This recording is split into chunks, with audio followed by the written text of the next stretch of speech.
You are watching Rahinijar TV with Ilama Sayyid Abdul Basit Bukhari. बादस हम्दो सलात लाइके सत्ताज़ीम व तकरीम जमी हज़रात अस्सलामु अलैकुम व रहमतुल्लाहि ताला व बरकातुहू। मालिक लम यज़ल का हम पर करोड़ों एहसान है कि उसने हमें एक मर्तबा फिर अपने घर में बैठकर अपना और अपने हबीब मुकर्रम सल्लल्लाहु अलैहि वसल्लम का ज़िक्र करने की तौफीक अता फरमाई है।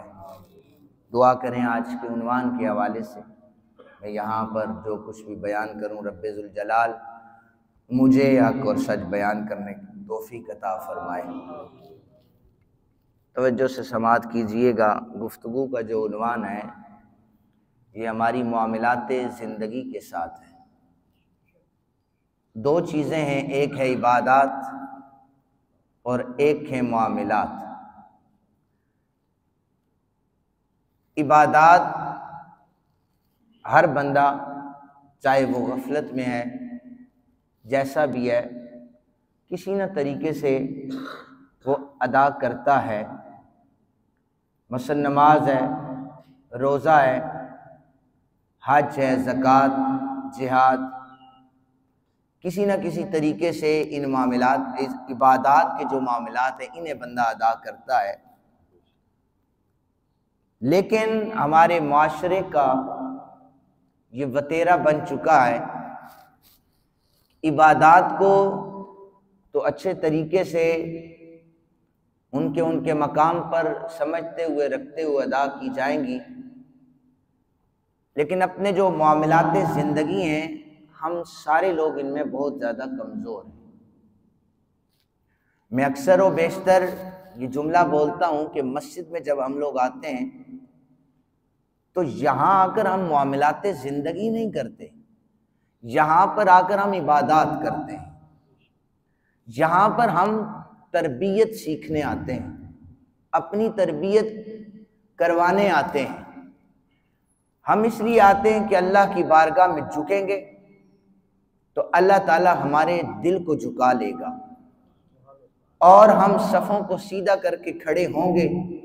हम सफ़ें सीधी करेंगे, अल्लाह हमारे दिलों को सीधा फरमा देगा। यही नज़रियात लेके आते हैं कि रूह की ताजगी और रूहानी तरबियत जो हमारे जिस्म है इसकी एक तरबियत हो जाए, हमारी दुनिया भी संवर जाए, हमारी आखिरत भी संवर जाए। नबी रहमत सल्लल्लाहु अलैहि वसल्लम ने इबादत बताई, फरमाया कि देखो 50 नमाजें तुम्हें दी गई थी, मैंने अपने अल्लाह की बारगाह में अर्जी पेश की और मैंने उन्हें 50 से 5 करवा लिया। तुम पर इनाम ये रखा गया है, 5 पढ़ने वालों खुशू और खुजू से जब 5 पढ़ ली मेरा मालिक सवाब तुम्हें 50 का ही अदा करेगा। ये हुस्न है इबादत का। फरमाया कि ज़कात है, हज है, हर तरीके से इबादत करने, इबादत के सीखने, उसकी जगह, उसका वक्त तायुन फरमा दिया। ये सारी इबादत जिनका ताल्लुक वहदहु लम यज़ल के साथ है, अगर इनमें किसी किस्म की कोई कोताही कमी बेशी हो जाती है तो ये हुकूकुल्लाह में आती है। चूंकि ना मुझे अपनी इबादत पर नाज है ना आपको अपनी इबादत पर नाज है। डंडी जितनी मैं मारता हूं मुझे पता है, जितनी आप मारते हैं आपको भी पता है। चाहे वो नमाज की हो, चाहे वो ज़कात की हो, चाहे वो जिहाद की हो, चाहे वो हज की हो, चाहे वो रोज़ों की हो। आसान पैराए में लफ्ज़ इसलिए भी बोलता हूं ताकि समझ आ सके। हमने 10 रुपए की चोरी को चोरी कहा, लेकिन हदीस ने जो नमाज की चोरी को चोरी कहा हम नहीं कहते। नमाज को छोड़ देना दीन रसूल पाक में चोरी है। इबादत में कमी कोताही करना ये रसूलुल्लाह सल्लल्लाहु अलैहि वसल्लम से गद्दारी है। एक गद्दार पढ़ रहा है ला इलाहा इल्लल्लाह मुहम्मद रसूलुल्लाह, उसके कलमे के क्या कहने। नबी पाक सल्लल्लाहु अलैहि वसल्लम से गद्दारी, दीन से बेवफाई कर लेने के बाद कोई बंदा ये कहे कि मैं बड़ा आशिक़े रसूल भी हूं और रसूलुल्लाह का उम्मती भी हूं, उसे सोचना चाहिए। अल्लाह करे मेरी बातें समझ आ जाएं। उसके बाद इबादत कर लेने के बाद शुरू होते हैं मामलाते जिंदगी, और वो शुरू होते हैं मस्जिद से। जब कदम बाहर रखा जाता है, मस्जिद में आकर एक दूसरे के साथ अच्छे तरीके से मिल लेना, हंसकर बात कर लेने वाला, मस्जिद में बाअदब होकर बैठने वाला, जब मस्जिद से बाहर कदम रखता है, इसका अदब खत्म क्यों हो जाता है? इसका लहजा बदल क्यों जाता है? इसका अखलाक खत्म क्यों हो जाता है? ये जो अदब से झुककर इधर बैठता है, अपने मामलाते जिंदगी में इसमें शरिया क्यों आ जाता है? अकड़ क्यों पैदा हो जाती है? फरमाया अगर मस्जिद में जाकर सजदे देकर तुम ये सोच लो कि अब इबादत कबूल हो चुकी हैं, तुम्हारी भूल है। तुम्हारे मामलात जब शुरू होंगे तो ये जो इबादत का हुस्न है तुम्हारी मामलाते जिंदगी में नजर आएगा। अगर ये जो इबादत हैं मामलाते जिंदगी में नजर ना आए तो ना नमाजें पढ़ने का फायदा है, ना रोजे रखने का फायदा है, ना हज और ज़कात करने का फायदा है। यानी आम फहम बंदा जब बात करता है तो कह देता है ना कि इसे देखो हर वक्त तस्बीहात में उठाई हुई, हर वक्त मस्जिद में घुसा रहता है और बात करने की इसे तमीज नहीं है। आम बंदा तो यही कहता है। तो जब हम बाहर जाते हैं मामलाते जिंदगी में अगर हुस्ने अखलाक नहीं है तो साहिबो याद रखो इबादत किसी किस्म का कोई फायदा नहीं दे सकती। अपने मामलाते जिंदगी को बेहतर किया जाए। मेरे आका करीम सल्लल्लाहु अलैहि वसल्लम ने खोल कर दीन को बयान किया है। देखना जरा आगे चलकर अहादीस में किस तरह हमारे दीन ने हमें हर तरीके की वजाहत की है। वो सारी बयान तो नहीं हो सकती, लेकिन जितना मेरे पास वक्त होगा उतनी मैं बयान करूंगा, और इंशाल्लाह जो समझ आने वाली है वो आपको समझ भी आएंगी। मेरे कमली वाले आका करीम सल्लल्लाहु अलैहि वसल्लम ने जानवरों के हुकूक भी बयान फरमा दिए। हुजूर ने फरमाया कि रास्ते में पड़ाव ना करना। काफिले गुजरा करते थे तो रास्ते में रुका करते थे। फरमाया रास्ते में पड़ाव ना करना। या रसूलल्लाह इसकी भी कोई लॉजिक है, कोई वजह है? फरमाया जब यहां से काफिले गुजरते हैं, काफिले वालों का सामान, खाने पीने की अशिया गिरती जाती हैं। जब वो काफिला गुजर जाता है, जमीन में रहने वाले कीड़े मकोड़े जानवर वो अपना रिस्क लेने के लिए बाहर आते हैं। तुम अगर रास्ते में पड़ाव कर लोगे, तुम उनके रिस्क को रोकोगे। तुम्हारे डर की वजह से उनका रिस्क पूरा नहीं होगा, इसलिए रास्ते में पड़ाव ना करना। जमीन में बसने वाले कीड़े मकोड़ों को अपना रिस्क हासिल करने देना। यह दीन का हुस्न है। दीन ने हमें बताया है कि ये जानवरों के हुकूक हैं। आका करीम रऊफ रहीम सल्लल्लाहु अलैहि वसल्लम ने फरमाया कुर्बानी का जानवर ज़िबा करो, ऐसी जगह पर उसे गिराना जहां पर नोकीले पत्थर ना हो, कहीं पर उसे पत्थर न लग जाए। और जब जानवर को लिटाकर ज़िबा करने लगो, छुरी पहले से तेज कर लेना, उसके सामने छुरी तेज ना करना, उसे तकलीफ होगी। ये इस्लाम ने हमें हर चीज बताई है। जो इस्लाम हमें जानवरों के हुकूक बताता है, वो इस्लाम हमें अशरफुल मखलूकात हजरत इंसान के हुकूक भी बताता है। जानवरों के हुकूक में इतनी सख्ती की गई, और आप लोग ये देखते होंगे सोशल मीडिया पर कि जानवरों के हुकूक के बारे में जितनी भी आलमी तंजीमात बनाई गई हैं वो रसूलुल्लाह सल्लल्लाहु अलैहि वसल्लम का कलमा पढ़ने वालों की नहीं है, बहुत कम है। बड़े पैमाने पर यहूदियों ने, ईसाइयों ने, उन्होंने बनाई है। वो अपनी हठधर्मी पे कायम है कि नबी पाक सल्लल्लाहु अलैहि वसल्लम का कलिमा तो नहीं पढ़ना, लेकिन जो कुछ इन्होंने कहा है वो सच कहा है। यानी मक्का के मुशरिकीन कलिमा तो नहीं पढ़ रहे, लेकिन अपनी सारी अमानतें रसूल पाक सल्लल्लाहु अलैहि वसल्लम के पास जमा करवा रहे हैं कि आका ही सादिक और अमीन हैं। आज उन्होंने उनके दीन को अपनाया, उनके दीन में से चीजों को चुना, अमल किया, तो जो वादा है कि दुनिया में जो अच्छे काम करेगा उसको बदला दिया जाएगा, वहां पर जानवरों के हुकूक भी मौजूद।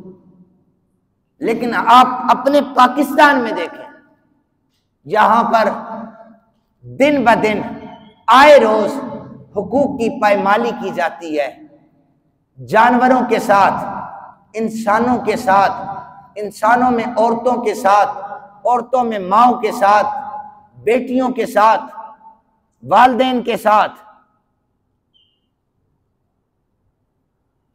अल्लाह ताला से दुआ किया करें, या अल्लाह हम जो आका करीम रऊफ रहीम सल्लल्लाहु अलैहि वसल्लम का कलिमा पढ़ते हैं, या अल्लाह हमें इसका हक अदा करने की तौफीक अता फरमा। कुछ हुकूक हैं औलाद के वालिदैन पर, कुछ हैं वालिदैन के औलाद पर। वालिदैन का हक है कि जब अपनी औलाद की तरबियत करे, अब उन्वान आगे बढ़ रहा है, मेरे आका करीम सल्लल्लाहु अलैहि वसल्लम ने, आपने फरमाया कि अपने बच्चों को मुझ मोहम्मद अरबी सल्लल्लाहु अलैहि वसल्लम की मोहब्बत सिखाओ। पहला काम फरमाया 3 चीजें अपनी औलाद को सिखाओ। कितनी? ये आप साथ साथ बोलेंगे ना ताकि आपको याद होता रहे। कितनी चीजें? सबसे पहली चीज, अपनी औलाद को रसूल पाक सल्लल्लाहु अलैहि वसल्लम की मोहब्बत सिखाओ। और जाने जाना सल्लल्लाहु अलैहि वसल्लम ने फरमाया, फिर अपनी औलाद को मेरी औलाद की मोहब्बत सिखाओ। रसूल पाक सल्लल्लाहु अलैहि वसल्लम की मोहब्बत और आका करीम सल्लल्लाहु अलैहि वसल्लम की औलाद की मोहब्बत।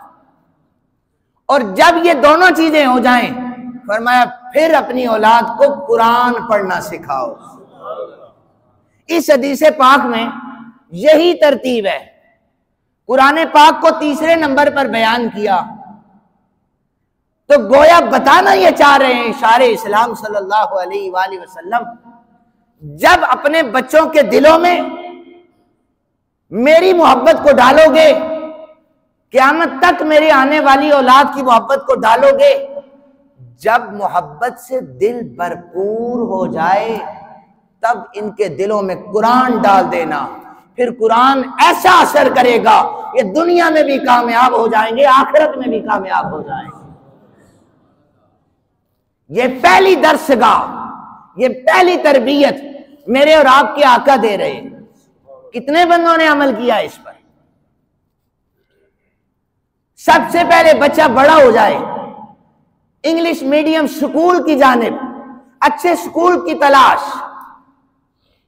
लेकिन जो जरूरी था वो ऐसा इंस्टीट्यूट था कि जिस दर्स में हजरत अबू हुरैरा पढ़ा करते थे, जिस इंस्टीट्यूट का नाम सुफ़ा था, वहां का मुअल्लिम, दर्स देने वाला, उसका नाम जनाब मोहम्मद रसूलुल्लाह सल्लल्लाहु अलैहि वसल्लम था। सीखने वालों में हजरत सैयदना अबू बकर पाक बैठा करते थे। सीखने वालों में मुफ्ती आजम अब्दुल्ला इब्ने मसूद रज़ी अल्लाह ताला अन्हु बैठा करते थे। बताया क्या जाता था? मेरे चरणों में बैठने वाले मेरे सहाबा घर में तुम बूढ़े वालिदैन छोड़ के आओ, उनका अदब करते रहना। मेरे सहाबा, रास्ते में से चलते हुए कोई कांटा नजर आ जाए साइड पे कर देना, किसी मुसलमान को तकलीफ ना पहुंचे। मेरे सहाबा, जब घरों में बस रहे हो, पड़ोस का ख्याल रखते रहना, उन्हें तंग ना करना। मेरे सहाबा, जब तुम चूंकि इंसान माशरती हैवान है, जब तुम माशरे में जिंदगी बसर करो, देखना तुम्हारी जबान से किसी को तकलीफ ना पहुंचे, तुम्हारे हाथ से किसी को तकलीफ ना पहुंचे, तुम्हारे किरदार से किसी को तकलीफ ना पहुंचे, तुम्हारे अखलाक से किसी को तकलीफ ना पहुंचे। ये है इस्लाम। और आज का इंस्टीट्यूट, पढ़ाने वाली मुअल्लिमा हो या मुअल्लिम हो, सर पर दुपट्टा नहीं है, और अगर उस्ताद हो तो वो सिर्फ और सिर्फ अपने दिए गए निसाब पर तवज्जो रखता है और मुद्दत के अंदर उसे पूरा करने की कोशिश करता है। औलादें बिगड़ रही हैं, बच्चों की तरबियत नहीं हो रही, वरना आज से 1 सदी कबल चला जाए जब शुरू में ये जो दुनियावी तालीम, जो जमाना मेरे आका करीम सल्लल्लाहु अलैहि वसल्लम के औलियाए किराम, ताबईन और सहाबाए किराम के करीब था, उस वक्त का स्कूल जो होता था, इसमें और मदरसे में कोई फर्क नहीं हुआ करता था।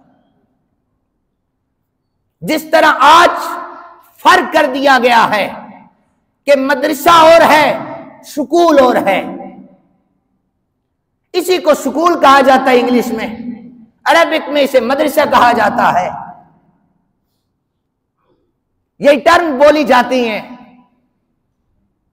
ये जितने भी इंस्टीट्यूट थे, यहां पर लोगों पढ़ाने वाला कभी इमाम गजाली बैठा करता था, कभी इसी मसनद पर हजरत इमाम बुखारी बैठा करते थे, इसी मसनद पर इमाम अहमद बिन हम्बल, इमाम मालिक, इमाम शाफी रहमहुल्लाह ताला बैठा करते थे।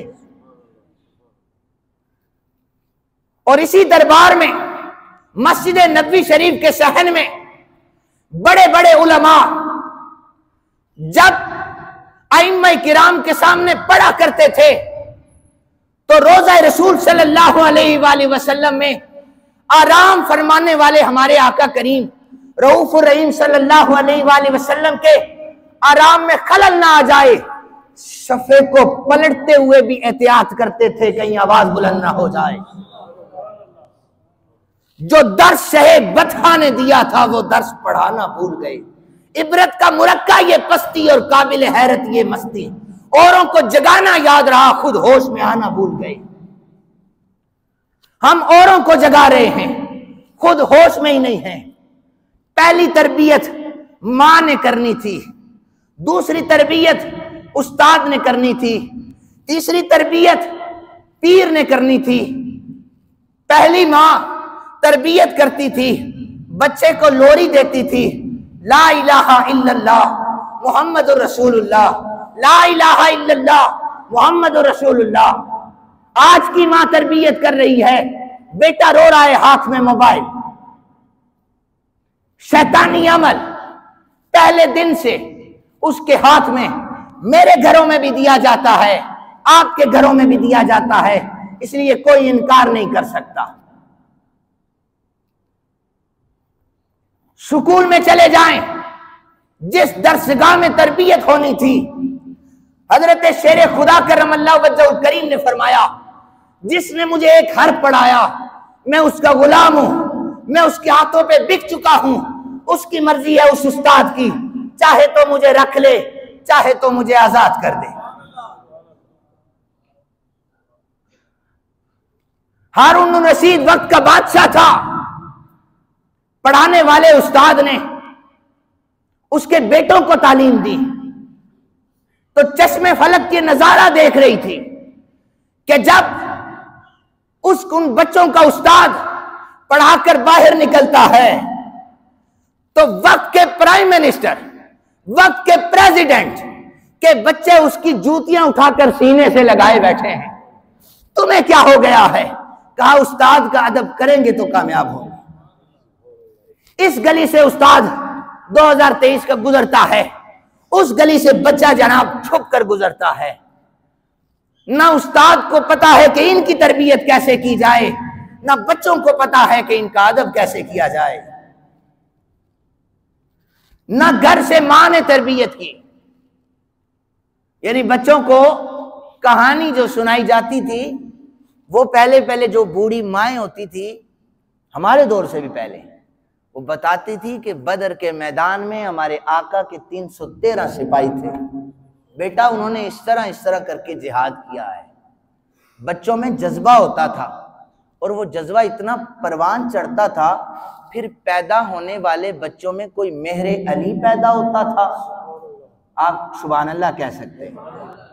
और पैदा होने वाले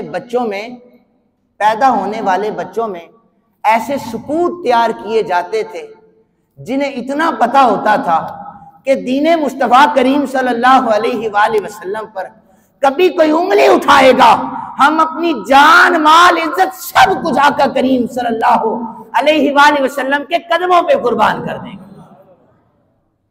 जब माओ की लोरियां रिसालत माब सल्लल्लाहु अलैहि वसल्लम की वो कहानियां जो कुरान और हदीस में बयान हुई हैं वो हुआ करती थी, तो पैदा होने वालों में पीर मोहम्मद करम शाह अल अज़हरी जैसे पैदा हुआ करते थे।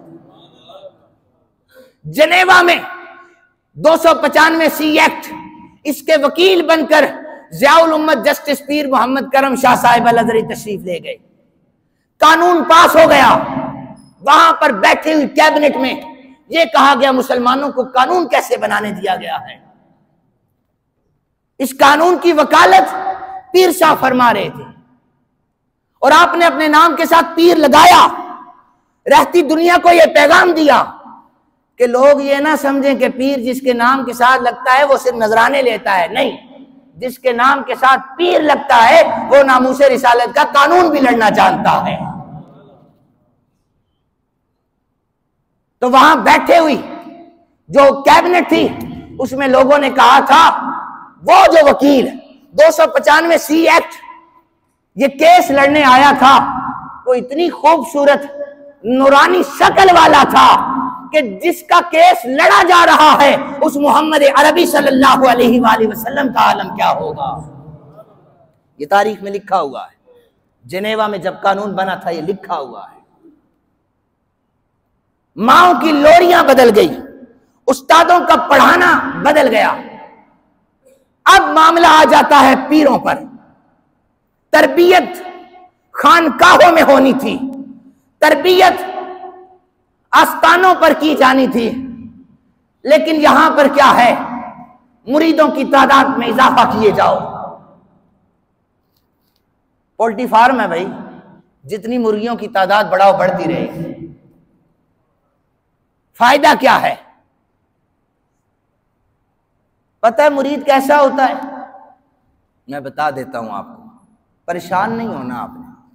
मैं आपको बताता हूं कि मुरीद कैसा होता है और पीर कैसा होता है। एक पीर का नाम है ख्वाजा फरीदुद्दीन गंज शक्कर रहमतुल्लाह अलैह और मुरीद का नाम है ख्वाजा निजामुद्दीन औलिया रहमतुल्लाह अलैह।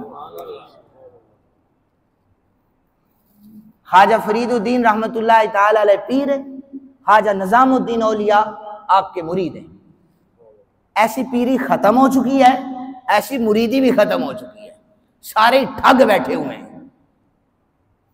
ख्वाजा फरीदुद्दीन रहमतुल्लाह ताला अलैह ने ख्वाजा निजामुद्दीन औलिया रहमतुल्लाह ताला अलैह को फरमाया, निजामुद्दीन तुझे मुबारक हो, दिल्ली की सारी विलायत तेरे जिम्मे हो चुकी है, ये ड्यूटी तेरे जिम्मे है, लेकिन याद रखना रोजे की हालत में रहना।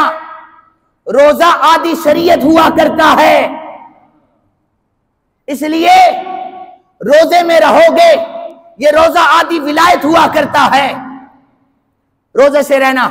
ख्वाजा निजामुद्दीन ने हाथ बंधे हुए थे, सवाल ही नहीं किया, वापस आ गए।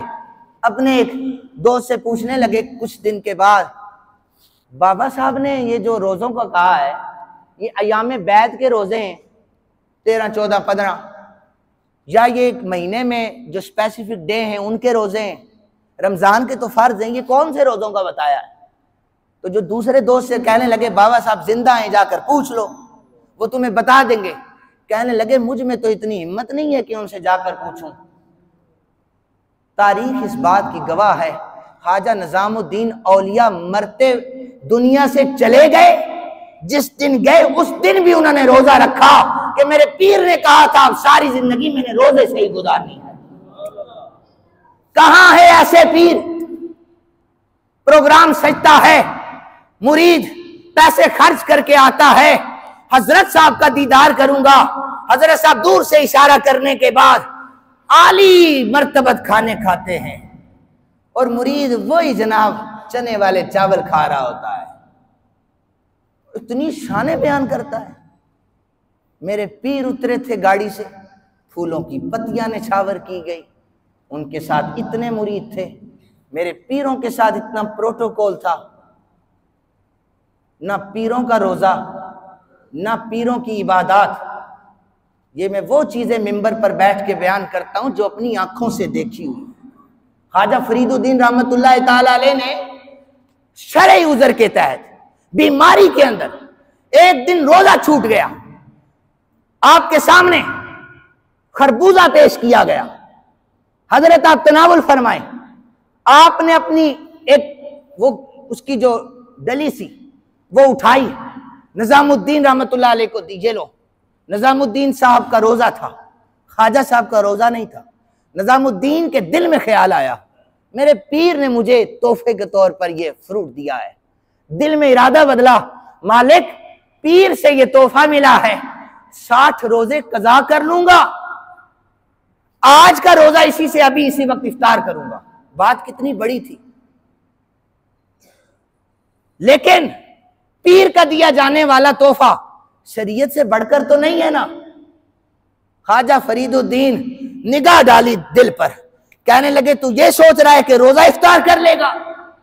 मैंने इसलिए नहीं दिया कि रोजा इफ्तार कर, मैंने इसलिए दिया है इसे संभाल कर रखना, शाम को जब इफ्तारी का वक्त होगा शरीयत के मुताबिक अपनी इफ्तारी इससे कर लेना। एक मुरीद यहां पर अपनी वफादारी निभा रहा है और एक पीर शरीयत मोहम्मद मुस्तफा बता रहा है। चिराग लेकर ढूंढे, कहीं पर ऐसा पीर नजर आ जाए तो मुझे खबर करना कि शाह साहब पीर और हैं, और कहीं पर ऐसा मुरीद नजर आ जाए तब भी बताना। मुरीद नमाजें पढ़ता नहीं है, कहता है बख्शे जावांगे, फुलादे दा हाथ साड़ी कंड उते है, और नहीं है तो तुम्हारी कमर पर किसी का हाथ। शरीयत मोहम्मद मुस्तफा जो नहीं ना अपनाता उसका पीर उसे नहीं बचा सकता। जो चाहता है शरीयत पर अमल किया जाए, रब्बे काबा की कसम, फिर पीर बचाएगा। फिर पीर कहेगा कि जिसने मेरे हाथ में हाथ दिया था, आओ मेरी सफों में आकर खड़े हो जाओ, जैसे दुनिया में तुम्हें मैंने शरीयत सिखाई थी, आओ तुम्हारा हाथ पकड़कर उसी मोहम्मद पाक की बारगाह में ले चलूं, वो शिफात करेंगे, जन्नत अल्लाह अता फरमा देगा। अपने मामलाते जिंदगी दुरुस्त करें।